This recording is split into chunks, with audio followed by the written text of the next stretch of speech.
BNP chairperson Begum Khaleda জিয়ার ছোট ছেলে মরহুম আরাফাত রহমান কোকোর শাশুড়ি এসইউএফ মুকরেমা রেজার দাফন সম্পন্ন হয়েছে।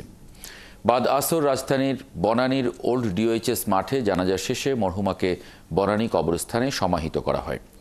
জানাজায় বিএনপির স্থায়ী কমিটির সদস্য মির্জা আব্বাস সহ সিনিয়র নেতৃবৃন্দ উপস্থিত ছিলেন। রোববার ভোর রাতে রাজধানীর এভারকেয়ার হাসপাতালে চিকিৎসাধীন অবস্থায় মুকরেমা রেজা এক সপ্তাহ আগে নানা জটিলতা নিয়ে তিনি এই হাসপাতালে ভর্তি হয়েছিলেন। তার মৃত্যুতে বিএনপির ভারপ্রাপ্ত চেয়ারম্যান তারেক রহমান ও মহাসচিব মির্জা ফখরুল ইসলাম আলমগীর শোক প্রকাশ করেছেন। তারা পৃথক পৃথকভাবে শোক বার্তায় মরহুমার বিদেহী আত্মার মাগফিরাত এবং শোক সন্তপ্ত পরিবারের প্রতি সমবেদনা জানান।